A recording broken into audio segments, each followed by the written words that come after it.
Hi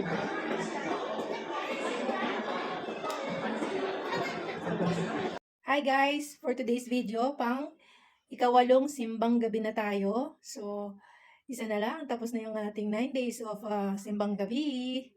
Update ko ulit kayo mamaya. Nasa church na tayo guys. Kapag-reserve na ako ng upuan. Dalawa pa na. Para kay Madama tsaka kay Mang Puroy. Nagmasa ko kasi lamig. Sakit sa ulo ng lamig ng hangin. Kaya antayin natin sila. Dito sila Madama. Bar dito sila Madama. Bakit kayo tumigil? Ito, mysterious effect mo siya.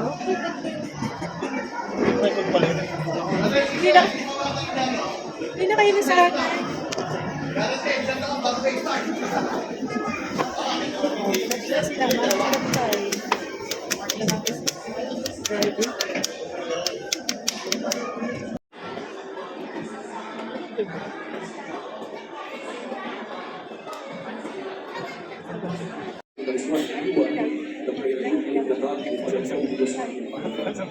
Liban pa po sa buwan ng mga usapan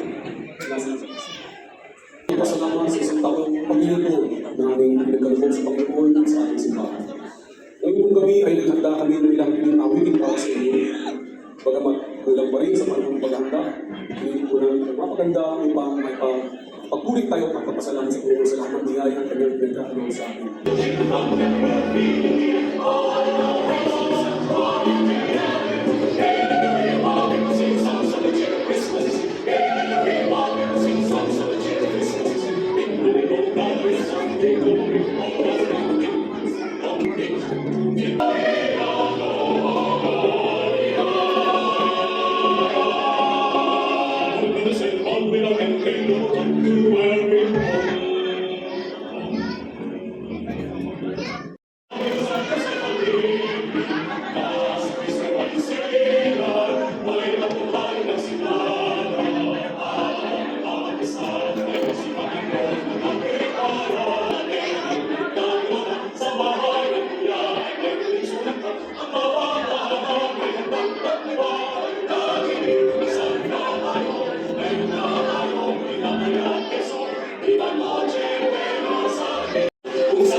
Tayo po ang lahat.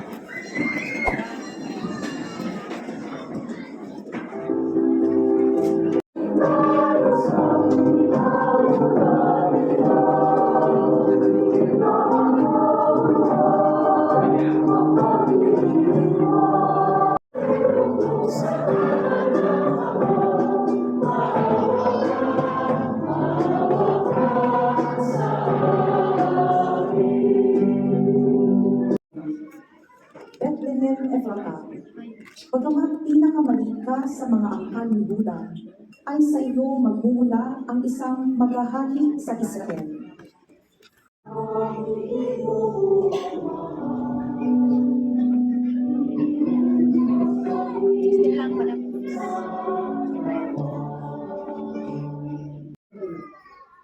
Noong si Kristo'y manaog sa sanlibutan, sinabi niya sa Diyos, ang mga hari at handog ng mga hayop ay hindi mo ibig.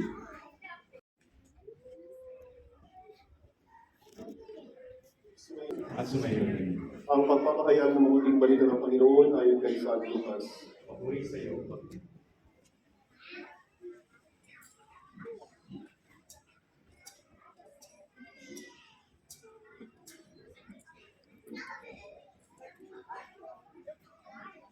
Hindi nagtagalan si Maria ay nagmamadaling pumunta sa isang bayan sa kabuluhan ng Huda.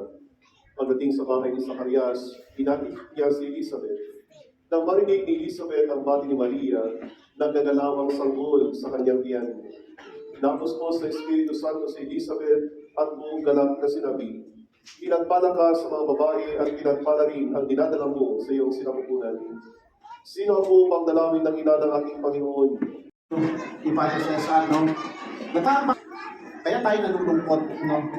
Kaya tayo naiingit. Ano natin, yung kwento ng buhay nila, mas mabuti at mas maganda sa atin. Pagkaman maaari totoong mabuti at maganda ang kanilang kwento, pero tayo may sarili tayong kwento. Kwento na ang Diyos mismo ang gumawa para sa atin. Kaya kung tingnan natin, no? Kaya lagi nagpatingin ay natin mapunta sa sarili. Nakita yung sarili natin yung kwento. Minsan hinaharap natin kung sa Facebook. Browse tayo ng browse. Hindi na natapos. Gusto natin makita, anong kinain nila kagabi? Anong siya sila nagpunta? Mag-propose din ako. Diba? Kumain sila sa Ignacio, doon ako sa kabila. May sarili ko tayo kwento. Ang Diyos ang kumuha ng ating kwento. Mahalin po natin at pag-imanin ang ating sarili kwento. Sa pagkakita kayo ng pag-ibig ng Diyos. Sumayo ang Panginoon. At sumayo rin. At pagpalating lahat ng mga Panginoon Diyos, Ama, Anak, at ang Espiritu Santo. Amen. Tapos ng ating pagdiriwan, umayo kayo sa pag-ibig at kapayapaan ni Kristo. Salamat sa Diyos.